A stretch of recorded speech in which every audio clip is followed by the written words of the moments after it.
Hello and welcome to week 2 of Crimewatch Live, where we will be featuring cases and appeals from police forces across the country. Today, the Met need to find the man responsible for 2 rapes in the heart of London. It really made the hairs on the back of our neck stand on end. We've got not only a stranger rapist for 1 offence, but 2. This is Crimewatch Live. Has been jamming the switchboard both here and at the incident room on that case of Welling Garden. To remind you, this was the abduction and radio drop campaign and the handgun debate. Hello and welcome to Crimewatch. 12 people rang in giving the same those fantastic results later.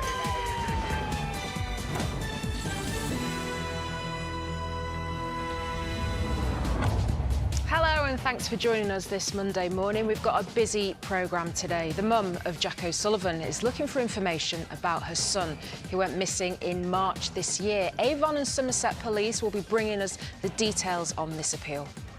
South Yorkshire Police put pedal power to the test as they set off to catch a dangerous driver. I've got a vehicle failing to stop. I've never experienced anything like this. This is a strange pursuit. It's actually in reverse. Bizarrely, the cyclist offered me his bike. And how first response is being revolutionised by some new high flyers. The officers for today's appeals will be with us throughout the programme, along with our team, who are ready to take your calls. You can get in touch by scanning the QR code below using your phone's camera, which will take you through to our homepage. Or you can call us on 08000 468 999. You can text us on 63399. You just need to text the word crime, leave a space, and then write your message. Or, of course, you can email us at cwl@bbc.co.uk. First, though, a chilling investigation into a man responsible for 2 rapes in London. He saw me in a disadvantaged state.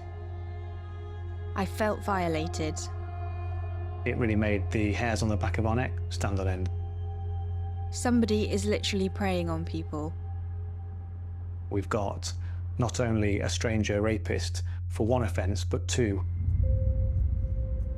I'd never felt so alone and so scared.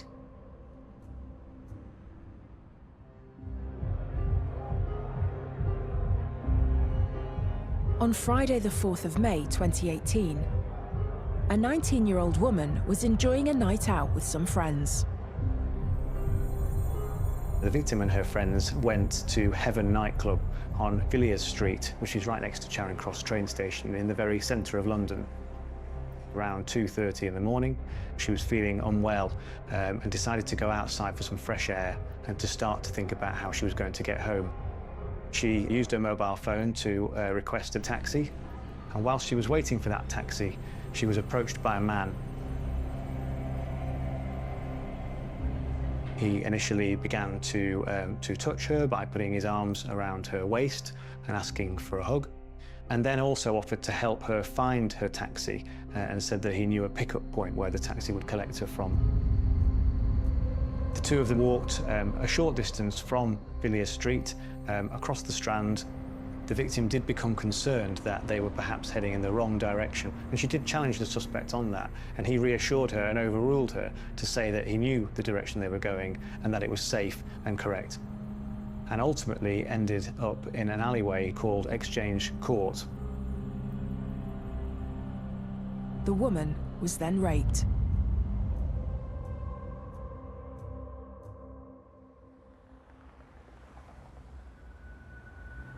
After the offence, the suspect led the victim out of the alleyway and back onto the busy thoroughfare of the Strand. By this point, the victim was distressed and was crying. It's at this point that the suspect has then left. I remember sitting on a step crying. I felt violated and embarrassed. I'd never felt so alone and so scared. The victim told her friends what had happened to her, and shortly afterwards reported it to the police. I had to report it because I didn't want it to happen to anyone else.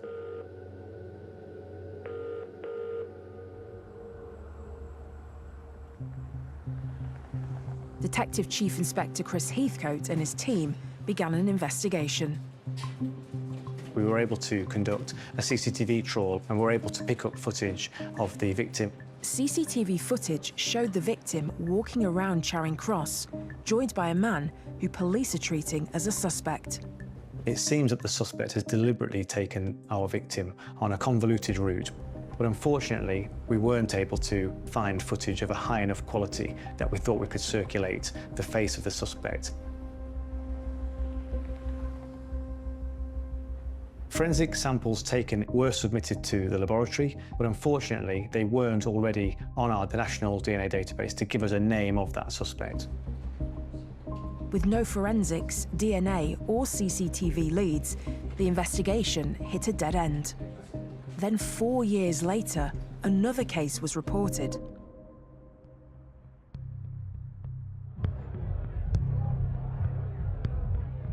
On Saturday, the 10th of December 2022, a 37-year-old woman who was at the bar on Great Eastern Street in Shoreditch in East London. And at around 1 in the morning, she began to feel unwell and had decided to go outside for some fresh air and also to think about how she might get home. It was while she was outside that she remembers having a conversation with a man who then suggested that they walk together so that he could help her get home.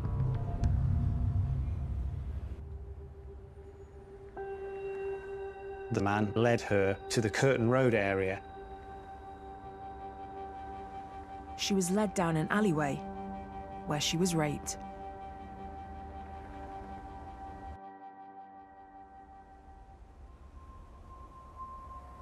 I believe he saw me in a disadvantaged state.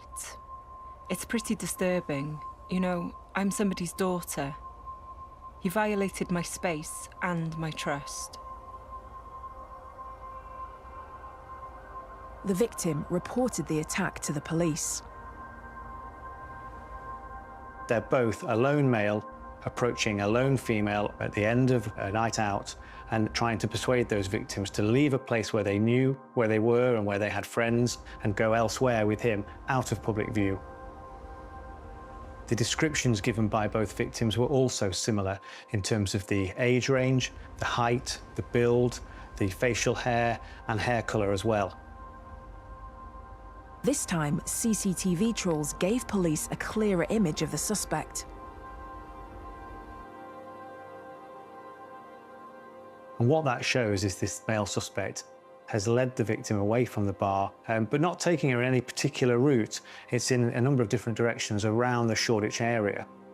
One hypothesis is that this was the suspect looking for a specific place to commit this offence. This time, forensic samples show that the attacker in both cases was the same man. I think it's fair to say it really made the hairs on the back of our neck stand on end, actually, to think that we've got not only a stranger rapist for one offence, but two. His victims' lives have been changed forever. I really didn't know how to process it all. I had to just carry on, but underneath it all, I was falling apart. Whenever I think about it or have flashbacks from it, I feel like I can't breathe. I feel trapped. I don't trust people the way that I used to. We're working closely with them and giving them the support that we can, but we know that what they really deserve is to have some closure by knowing that we've found this man and that he faces justice. He doesn't deserve to keep carrying on a normal life. It's a human right just to try and get home safe. And it's really sad that there's an individual who appears to be getting away with this. It would mean a lot if he was brought to justice. I'm now joined by the investigating officer, DCI Chris Heathcote from the Met Police. You saw from the appeal there. Chris, this really is quite disturbing. Can you just remind us when and where these took place? Well, both offences took place in the early hours. The first offence was on the 5th of May 2018, and that was in Exchange Court, just off the Strand in Westminster in central London. And the second offence took place on the 10th of December 2022, and that was in an alleyway off Curtain Road in Shoreditch in East London. Now, if you're not familiar with London, you may not be aware that they're actually quite far apart, aren't they? They are. There's several miles separating the two scenes, but they're both big, busy nighttime economy areas. And our hypothesis is that these offences have happened there for that reason. Now, at first, you were investigating these separately, but you've actually been able to link them to what you believe is the same suspect. Yes, they were investigated separately to begin with, but there were some similarities. In both cases, the victims felt unwell in the bars they were in. They went outside. They were approached by the suspect, who they both described as in his 30s, with olive skin and dark hair. And on both of those occasions, his behaviour was similar. He encouraged them to leave the groups and the places that they knew where they were, to go with him into alleyways where they were each raped. And it was the DNA evidence from the second offence that showed us it was the same suspect for both.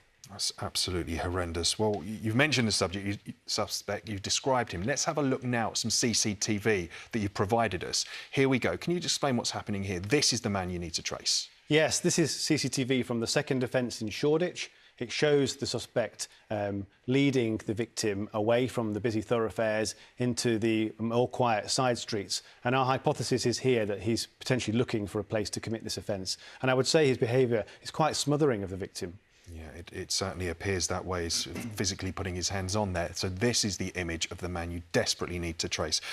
Now, what would you say to anyone out there that may have been a victim themselves of this type of crime? I would say that it's really important that every sexual offence that is committed is reported to the police, no matter how long ago they happened or who the suspect is. And although these offences are difficult to prosecute, I can say that any report will always be taken very seriously. There'll be specialist officers involved in the investigations. We will collect any evidence that will prove what happened. We will make the suspects the focus of the investigation and their behaviour, not the victims. And we will take to court any cases that have a realistic prospect of conviction. And that can, in some circumstances, that can include cases where it's one word against the other. Yeah, it's really, really strong to say that. There are some people, though, you fear may have possibly been targeted by this individual as well, and you want to hear from them. Yes, I've got real concerns that this suspect may have committed offences against other victims because of the time between these offences and afterwards. It's a long period of time, and so I would ask anyone who thinks that they may have been a victim of this suspect, if they're feeling embarrassed, if their recollection is patchy, to nevertheless report that to the police. Chris, thank you. We certainly need to catch this man. We're going to keep this image on the website so you can take a closer look. If you do know anything that might help with this case, then all of our contact details are at the bottom of the screen, right next to the clock. Coming up, how the brash gang of thieves stealing cash from ATMs were eventually smashed by a joint police task force. They stole around £500,000 from cash machines and another £500,000 worth of damage had been caused. This organised crime group travelled nationally. It was really difficult to plan or get ahead of the game. But first, you may have read about the disappearance of student Jack O'Sullivan, who went missing from the Hotwells area of Bristol in March this year. We spoke to his mum last week. Nobody would have a bad word to say about Jack. He really is a very kind, caring young man, very family orientated. He's quite quiet, but quite cheeky at home. He's one to put people before himself and just a really good egg. It's a very strange world without him being at home because we're so used to being a very close family. Nothing makes sense. Nobody can tell me where he is or what's happened. It's a roller coaster from hell. Until somebody can tell me where Jack is, I have to somehow believe that he's somewhere, and I'm not going to stop looking until I get an answer. Some days you cope better than others. I think probably the strain that we're under at times can become overwhelming, but somehow we keep the fight up because that's what Jack would do. I can't let him down, and I have to get an answer. It's like your worst nightmare. Even though time has moved forward, I'm still on the 2nd of March. My life is still in complete disbelief and shock. The reality, is that Jack's not here. The last time I saw Jack, it's very vivid in my mind because he drove me to meet our friends and was full of laughter, full of banter, gave me a kiss. That moment is fixed in my mind because he had a big smile on his face. I don't know where Jack is, but I can't accept that I'm not going to see him. I just have to, stick with that belief until somebody can tell me anything else. That's where I am. And I have to kind of live with that tiny little bit of hope that it's all going to be okay. Such heartfelt words from Jack's mum there. We can speak to DI Jason Chidgey now from Avon and Somerset Police. Jason, thanks so much for coming in to tell us more about this. Let's start with Jack's movements that night. What more can you tell us? I can tell you that Jack attended a house party on the 2nd of March after leaving his home address on the 1st of March to meet with friends. We know he left the address and tried to get a taxi. We're sure he was minded to make his way home after he left. And the map here shows you the route that we've traced him on CCTV up until the last known location where we can for sure say it was definitely him. He was also picked up on CCTV along this route, wasn't he? So let's just play that, and you can just talk us through what we're seeing here. So this is a location just above where that map ends. This is Brunel Way, which leads into Bristol. As you can see, there's lots of vehicles using this route. And this is an unconfirmed sighting of Jack, but one based on the distance and the time. We're confident it's very likely to be him. We've also got a still image. What can we see here, Jason? This is just slightly on the other side of the river, and this is a road called Bennett Way, which again is it's at 3:39 in the morning. So it's around the time that Jack was roughly last seen, and this person is walking back towards Hot Wells again. Yeah. Let's take a look at what Jack would have been wearing that night. There are various images that were circulated on social media that have given you an idea of what he was wearing. So talk us through this. Yeah, so on the bottom half, he was wearing blue chinos with quite distinctive brown Ralph Lauren shoes with really distinctive white soles. And on the top, he was wearing a cream woolen jumper with his green khaki Barber jacket. Now, there are also some specific details of the night in question that are worth going through because they might just help to jog somebody's memory. Yeah, we're hoping they do. It was a particularly cold night after a mild week in Bristol, and it snowed. So it would have been very cold, it would have been icy, and there was snow on the ground. Bristol City played Cardiff that afternoon, the day that Jack was last seen.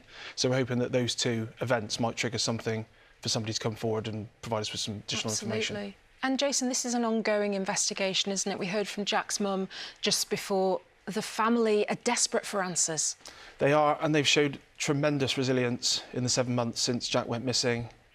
We've utilised an awful lot of units inside of our organisation to try and give them the answers that they so desperately need. We're just hoping that someone can come forward with some new information. Yeah. Jason, really appreciate you coming in and telling us more. So if you do remember seeing Jack in the early hours of Saturday the 2nd of March this year, or if you think you may have captured him on CCTV or dashcam or any doorbell footage, then please get in touch. Our number 08000 468 999. Now, how police smashed the audacious gang nicking cash from dozens of ATMs across the country. Cash machines have increasingly become a target for organised crime gangs who'll go to any lengths to steal them to get to the cash inside. These are some of the most technically skilled, close-knit offenders. This organised crime group travelled nationally across England, Wales and Scotland. It was really difficult to plan or get ahead of the game where we could potentially find the next offence. In November 2021, the East Midlands Special Operations Unit were investigating 70 attacks on ATM machines from the south coast of England all the way up to Scotland. The identity of the lead detective is being protected. The group were targeting off-licences, petrol forecourts where there were freestanding ATMs. They'd also target a number of train stations that were unmanned overnight. This organised crime group had a preference of how they committed crimes. One was the rip-out with straps. One was a burglary method where they'd break in and drill through a safe in order to get into the back of an ATM. And the last one was a heat source they would use to burn through a safe. The first attack was in March 2021, and until November that year, police forces had been investigating each case in isolation. But Derbyshire Constabulary had a breakthrough when they reviewed their CCTV and ran ANPR checks. They were able to link a number of offences together via a type of vehicle, which at the time was an Audi RS4, very high-powered. Although the crimes had taken place across different counties, detectives from 4 different forces were now able to share their evidence. Whether that's CCTV, that forensic, that stolen vehicles that were found at the scene, items left behind, put in a huge amount of evidence before we could even look to start identifying who were our offenders. Another breakthrough came from a stolen vehicle used in one of the first attacks. Suspects attended in a pickup truck and attacked an ATM in Loughborough. A crowbar was left behind at the scene, and we were able to obtain a DNA profile from it. The DNA belonged to a man called Patrick Gilheany. It was known locally for low-level criminality, but was linked to a number of other people that had previously been involved in ATM attacks. Whilst police were investigating Patrick Gilheany, another 20 attacks took place across the country. We then had to keep an open mind as to whether or not it was just Patrick Gilheany with others, or there was another group. So the pressure really started to ramp up, and we needed to identify those offenders really quickly. Then, just before Christmas, the team got another breakthrough. We reviewed lots of other offences that were linked to either the ATM attacks or to his associates that had been recently arrested. That investigation identified another male had been arrested for an assault on a police officer. That man was called Alfie Boswell, and when he was detained, he was driving the same vehicle used by the ATM gang. Just after we identified Alfie Boswell, a call came into Worcestershire Police that an ATM attack was taking place. The local police were able to very quickly get a helicopter up and into the location and identify the getaway vehicle. That vehicle was then followed by the helicopter across a number of motorways and into Birmingham, where males ran from the car, one of which very quickly was arrested by local police. That male was William Boswell, who was the brother of Alfie Boswell. And very quickly we were identifying a close network of organised criminals responsible for these ATM attacks. With such a huge collaborative effort, the specialist unit could piece together the MO of how the gang worked. Whilst they're on their way or close to the offence, they would steal a vehicle, either a transit van, a pickup van, or a flatbed kind of lorry to break into a premise. And what made it even more difficult, they were utilising different registration plates, so we could never track the vehicle back to a definitive location. And when police looked at the suspects' phones to track their movements, they couldn't be placed at the scene of the crimes. It became increasingly frustrating that our group weren't taking their phones to the location of the offences, which could have provided that vital piece of evidence for us to go and arrest them. In January 2022, there were 4 ATM attacks in Scotland. In just 4 days, the thieves had stolen just under £170,000. On the 28th of January, we were able to identify that a vehicle that had previously been seen on the driveway of Patrick Gilheany travelled up into Scotland and had stayed up there for a number of days. Albeit this was an unusual vehicle for the group to commit their offences in, the location wasn't unusual. We'd already been working with our Scottish colleagues in relation to a spate of offences that had taken place in August and November that we believed had been committed by our group. When the vehicle returned to England on the 2nd of Feb, it was intercepted. Inside the vehicle, we found Patrick Gilheany, and he was with 2 other individuals that were new to our investigation, that being Tally Smith and John Smith. The 3 men were arrested. Whilst the police carried on building their case, the men were released on bail. And Police Scotland took the van away to be examined. Inside the van, we found lots of items that were related to ATM attacks. They recovered various tools, but there was no money. There was, however, a post-it note which had a phone number on it belonging to an associate of John Smith. This phone led police to discover a network of burner phones that they could then use to link to the locations of each of the crime scenes. We were able to identify that Patrick Gilheeney and his family made a trip to Scotland, which we believe was a reconnaissance trip for Patrick to identify locations to commit the offences for him and his crime group. Police then got another huge breakthrough. A stolen Audi had been found burnt out. ANPR checks allowed them to link it to 11 attacks across the country. Police had now seriously disrupted the group's criminal activities. But it wasn't enough to stop them. They went on to hit an ATM at East Midlands Parkway train station, but a change in their MO gave police more critical evidence. They stole a whole cash machine and placed it in the boot. And we were able to capture some really good evidence that actually linked back to one of our previous suspects, and that was Tally Smith. With enough evidence to arrest their suspects, police decided it was time to strike. The enforcement itself was huge. We had 7 forces involved, in excess of 300 officers that were going to be out at the same time, looking to arrest our suspects. On the morning of the 16th of November, we executed 20 different warrants across 7 force areas. We arrested 25 people out of the 25 people that we wanted. We were also able to arrest a number of the wives and girlfriends that assisted our organised crime group.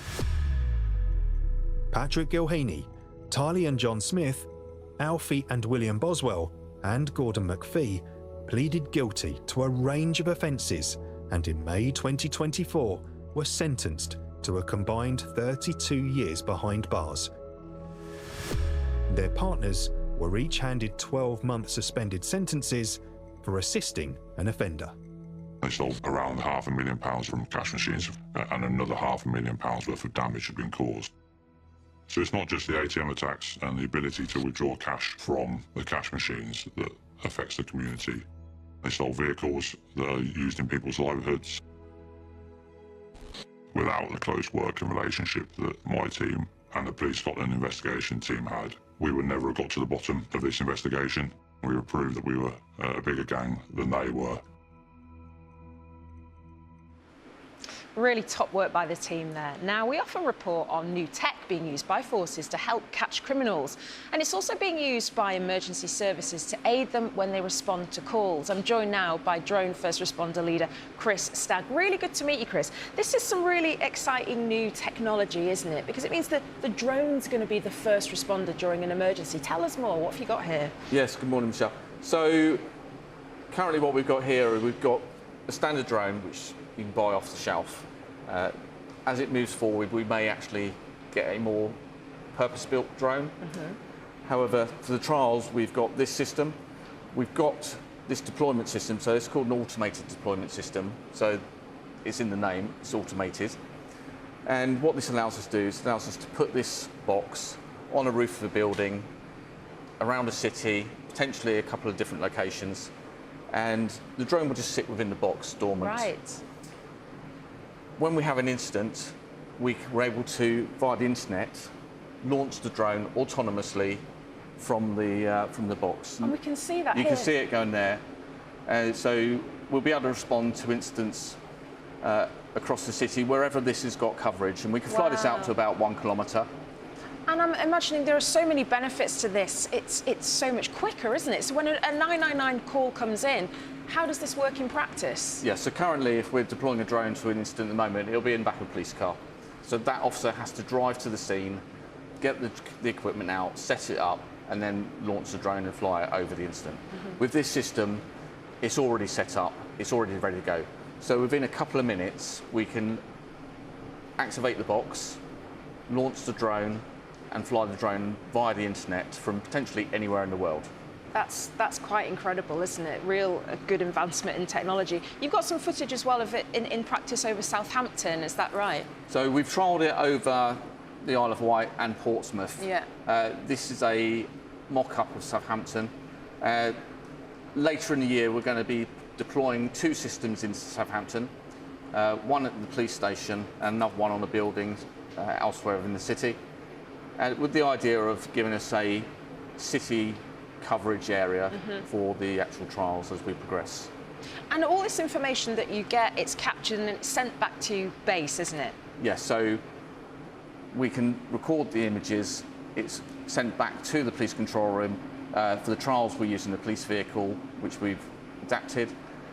So yes, but we can also send footage down to the officers that are actually on the ground to their mobile phone, so they're able to get situational awareness as well as the police control room. So really efficient, as you say, quick and cost-effective too. And all this information, it gets beamed back to a base, doesn't it? In this case, the van just behind us, where Raf's in. Yes. What's going on, Raf?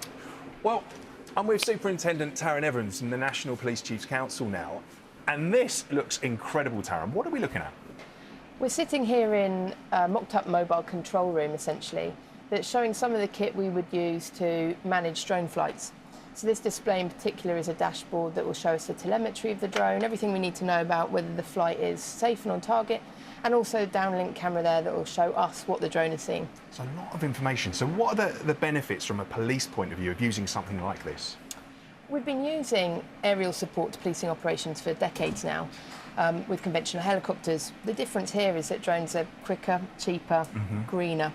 It gives us an opportunity to get to a call really quickly. We're talking within 1 or 2 minutes to give us aerial oversight of a scene so that we can make better decisions about the resources we need to send there, the kind of multi-agency response we might need, and therefore it helps us keep the public around that call and the police going to the call safer.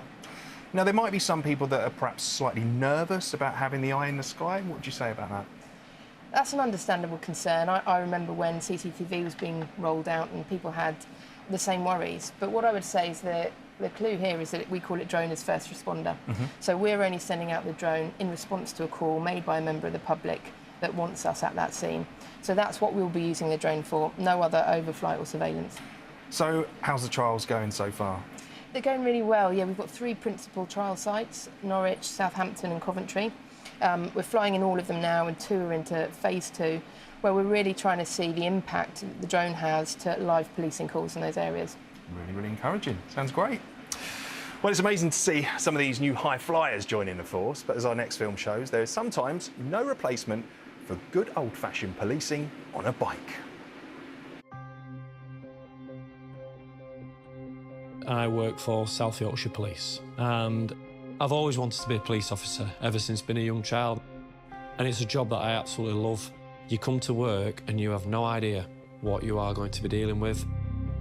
I am part of a very small team of officers, and primarily we will go out utilising unmarked and marked police vehicles to locate stolen vehicles and also to target and identify any criminals using the road networks. So the day in question was the 10th of April 2024, and we'd had a busy day that day, but nothing out of the ordinary really. It was a particularly nice evening, it was a spring evening, and then this vehicle decided to just come speeding past me. I was in an unmarked police vehicle on that day, so the speeding driver was unaware of my presence. I made a decision for public protection that I had to go and speak to that driver about the manner of driving. As I came round a sharp bend to where I'd seen the Range Rover head towards, I located the vehicle doing a 3-point turn. So I blocked his path. And that's where it became a little bit strange for me. XSXS, I've got a vehicle failing to stop. I've experienced a lot of pursuits, but none like this. It caught me off guard, to say the least. Yeah, this is a strange pursuit. It's actually in reverse. That vehicle had got no reports on it. However, I was confident that that vehicle was either involved in criminality or more than likely would be stolen. They were hell-bent on getting away from me. And he's still in reverse on the wrong side of the road. It's temporarily high risk. Normal members of the public coming down that country lane would have no idea that they're about to meet a Range Rover in reverse on their side of the road. The driver was struggling because it is quite narrow and twisty. Eventually, the driver managed to make a turn, and we were then into an ordinary pursuit. It's a right, Creswick Road. Speed limit on there is 30 mile an hour, 20 mile an hour in places, and this vehicle was going far in excess of that speed. The occupants of that vehicle showed total disregard for members of the public. Went straight through red lights. Narrowly misses oncoming, however, no collision. They went the wrong way around a roundabout. He's wrong side of the RA, he's contraflow. I'm going the correct. It went straight across a crossroad junction and nearly collided with a cyclist.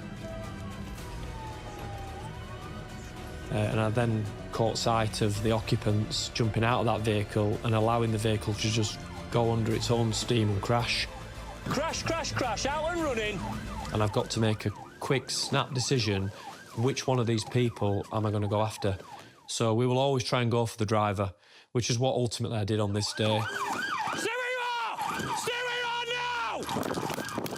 Bizarrely, the cyclist that had nearly been hit moments earlier, he appeared from nowhere, offered me his bike. Where's he gone? I'll take it. Oops. Instinctively, really, I just jumped on it. Cheers. I was able to then gain some distance and ground on this offender. The male decided to utilise one of the alleyways through the houses to try and escape, and I decided to ditch the bike and go back on foot. Police officer with a taser! Stand still! He was able to vault over these fences. I felt it was completely justified at that point to draw my taser. Get your hands where I can see him now! Do not move! Get on the floor now! On the floor! It then transpires that the male who I've detained is known to police. He is wanted for a separate offence that is still under investigation. At this time, you're under arrest. Suspicion of theft of that vehicle. You don't have to say anything. Once I have detained him and I go back to the police vehicle and the abandoned Range Rover, it soon becomes apparent that that's a stolen vehicle, stolen from Nottinghamshire. The two persons who run from the vehicle who were not detained are still outstanding, and there are inquiries ongoing to determine who they are and identify them. It's not until really when the dust has settled and the adrenaline's stopped when you start to think that potentially you've put yourself at risk there. The real hero for me in this particular incident is the guy on the bike. Had it not been for that guy giving me his bike, I'm in no doubt I would have not managed to catch any of the people out of that vehicle on that day. Wow, that was some pursuit. Incredible work by the officer and the cyclist who offered him the bike. Good team effort. Right, I'm joined now by the CEO of SciFast, Mike Haley, and by Rachel Herbert on video link from the National Crime Agency. We're talking about money mules this morning, aren't we? Rachel, I'll come to you first, because it's good to just get more of an explanation of exactly what money mules are. Yes, good morning. So a money mule is someone that lets their bank account be used to move criminal money. They often do it for a fee. So typically a criminal will pay £100 into your account. You're asked to move £90 on and you get to keep the £10 as a fee. Many money mules know what they're doing. They're working for the criminals. But there are a large amount of money mules who are doing it for the money and don't fully appreciate that they are laundering money.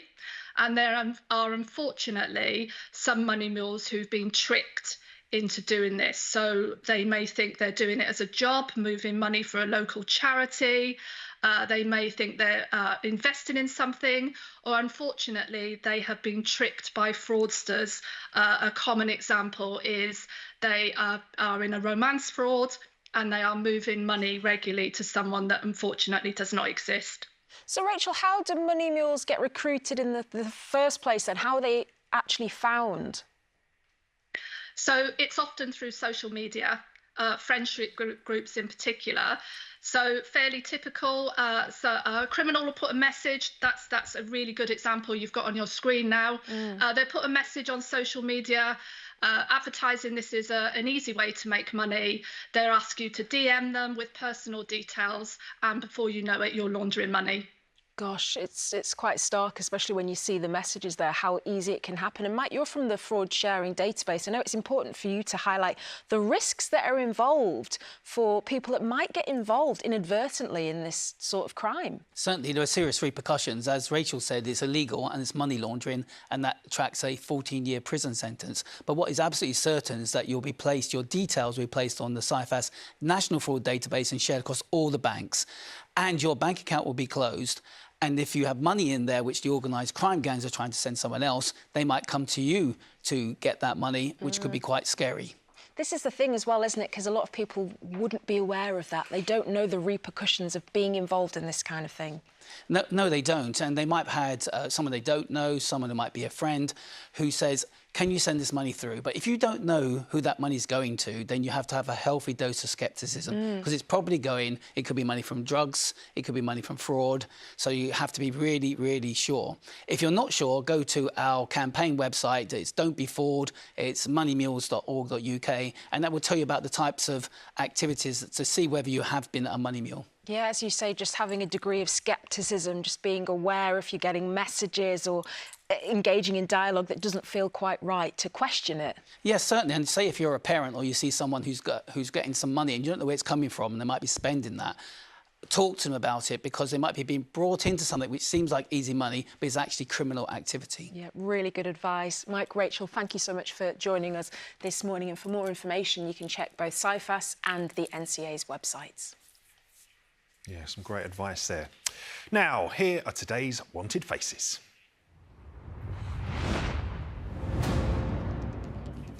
And first for today, have you seen Arthur Draper? Police in Leicestershire charged him with a number of fraud offences, but he failed to show up at court. He's 40, stocky and known to have links to Norfolk.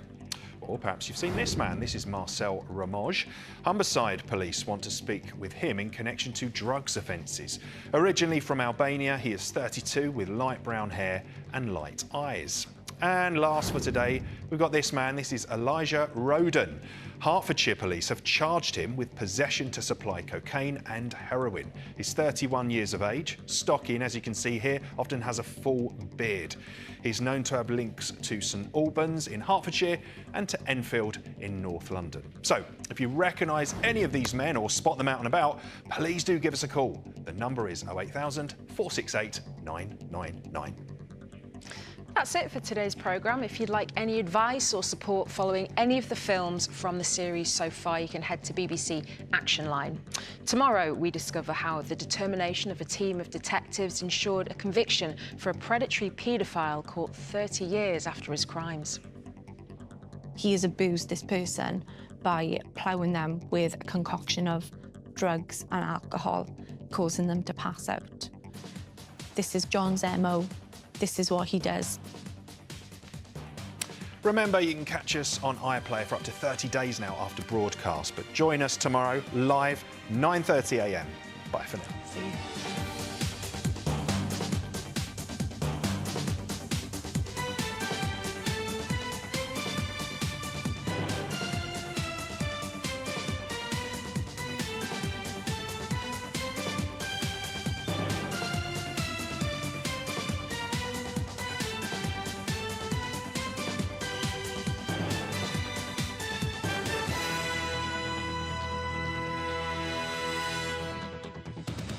Bye.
suspects' phones to track their movements, they couldn't be placed at the scene of the crimes. It became increasingly frustrating that our group weren't taking their phones to the location of the offences, which could have provided that vital piece of evidence for us to go and arrest them. In January 2022, there were 4 ATM attacks in Scotland. In just 4 days, the thieves had stolen just under £170,000. On the 28th of January, we were able to identify that a vehicle that had previously been seen on the driveway of Patrick Gilheeney travelled up into Scotland and had stayed up there for a number of days. Albeit this was an unusual vehicle for the group to commit their offences in, the location wasn't unusual. We'd already been working with our Scottish colleagues in relation to a spate of offences that had taken place in August and November that we believed had been committed by our group. When the vehicle returned to England on the 2nd of Feb, it was intercepted. Inside the vehicle, we found Patrick Gilheeney, and he was with 2 other individuals that were new to our investigation, that being Tally Smith and John Smith. The 3 men were arrested. Whilst the police carried on building their case, the men were released on bail. And Police Scotland took the van away to be examined. Inside the van, we found lots of items that were related to ATM attacks. They recovered various tools, but there was no money. There was, however, a post-it note which had a phone number on it belonging to an associate of John Smith. This phone led police to discover a network of burner phones that they could then use to link to the locations of each of the crime scenes. We were able to identify that Patrick Gilheeney and his family made a trip to Scotland, which we believe was a reconnaissance trip for Patrick to identify locations to commit the offences for him and his crime group. Police then got another huge breakthrough. A stolen Audi had been found burnt out. ANPR checks allowed them to link it to 11 attacks across the country. Police had now seriously disrupted the group's criminal activities. But it wasn't enough to stop them. They went on to hit an ATM at East Midlands Parkway train station, but a change in their MO gave police more critical evidence. They stole a whole cash machine and placed it in the boot. And we were able to capture some really good evidence that actually linked back to one of our previous suspects, and that was Tally Smith. With enough evidence to arrest their suspects, police decided it was time to strike. The enforcement itself was huge. We had 7 forces involved, in excess of 300 officers that were going to be out at the same time, looking to arrest our suspects. On the morning of the 16th of November, we executed 20 different warrants across 7 force areas. We arrested 25 people out of the 25 people that we wanted. We were also able to arrest a number of the wives and girlfriends that assisted our organised crime group. Patrick Gilheeney, Tali and John Smith, Alfie and William Boswell, and Gordon McPhee pleaded guilty to a range of offences and in May 2024 were sentenced to a combined 32 years behind bars. Their partners were each handed 12-month suspended sentences for assisting an offender.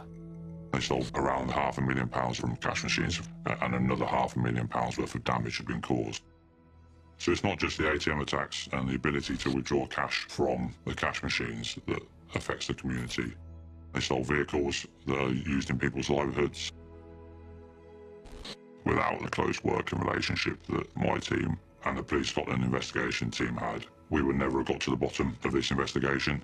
We would prove that we were a bigger gang than they were.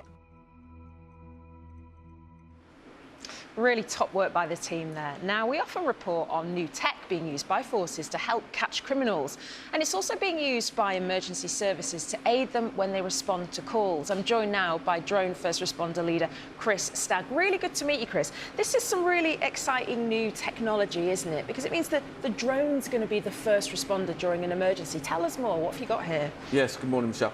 So, currently what we've got here, we've got a standard drone, which you can buy off the shelf. As it moves forward, we may actually get a more purpose-built drone. However, for the trials, we've got this system. We've got this deployment system, so it's called an automated deployment system. So it's in the name, it's automated. And what this allows us to do is it allows us to put this box on a roof of a building, around a city, potentially a couple of different locations, and the drone will just sit within the box, dormant. Right. When we have an incident, we're able to, via the internet, launch the drone autonomously from the box. And we can see that You here. can see it going there. So we'll be able to respond to incidents across the city, wherever this has got coverage, and we can fly this out to about 1 kilometre. And I'm imagining there are so many benefits to this. It's so much quicker, isn't it? So when a 999 call comes in, how does this work in practice? Yeah, so currently if we're deploying a drone to an incident at the moment, it'll be in the back of a police car. So that officer has to drive to the scene, get the equipment out, set it up, and then launch the drone and fly it over the incident. With this system, it's already set up, it's already ready to go. So within a couple of minutes, we can activate the box, launch the drone, and fly the drone via the internet from potentially anywhere in the world. That's quite incredible, isn't it? A good advancement in technology. You've got some footage as well of it in practice over Southampton, is that right? So we've trialled it over the Isle of Wight and Portsmouth. Yeah. This is a... Xin chào tất cả quý vị và các bạn. Hôm nay mình xin giới thiệu quý vị và các bạn bài hát Cho tôi một đứa con trai, một bài hát của nhạc sĩ Trần Tiến. Cho tôi xin em một đứa con trai.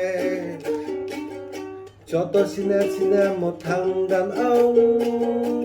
Cho tôi xin em một chút bềnh bông. Em xin cho tôi một thằng con trai. Thằng con trai lên giấy giữ rừng, thằng con trai lang thang biển khơi, thằng con trai như chim hót gọi bầy, là con chim không sống trong tù đầy. Hãy cho tôi yêu em như bão xô dâng ra, như nước non dâng cao. Thằng đàn ông yêu em giữ như cọp điên. Cho tôi xin em một đứa con trai. Cho tôi xin em một thằng đàn ông. Cho tôi xin em một chút bềnh bông. Em xin cho tôi một thằng con trai. Thằng con trai bay tới những thiên hà. Thằng con trai khoan sâu lòng đất. Thằng con trai nhân ái với mọi người, là con trai biết yêu thương vợ mình. Hãy cho tôi yêu em như bão xô dâng ra, như nước non dâng cao. Thằng đàn ông yêu em giữ như cọp điên. Hey, hãy cho tôi yêu em như bão xô dâng ra, như nước dâng non cao. Thằng đàn ông yêu em giữ như cọp điên. Cho tôi xin em một đứa con trai. Cho tôi xin em một thằng đàn ông. Cho tôi xin em một chút bềnh bông. Em xin cho tôi một thằng con trai. Thằng con trai lên giấy giữ rừng, thằng con trai lang thang biển khơi, thằng con trai như chim hót gọi bầy, là con chim không sống trong tù đầy. Hãy cho tôi yêu em như bão xô dâng ra, như nước dâng non cao. Thằng đàn ông yêu em giữ như cọp biển. Cho tôi xin em một đứa con trai. Cho tôi xin em một thằng đàn ông. Cho xin em một chút bềnh bông. Em xin cho tôi một thằng con trai. Thằng con trai bay tới những thiên hà. Thằng con trai khoan sâu lòng đất. Thằng con trai nhân ái với mọi người là con trai biết yêu thương vợ mình. Hãy cho tôi yêu em như sóng sâu rừng già, như nước sông non cao. Thằng đàn ông yêu em giữ như có biết.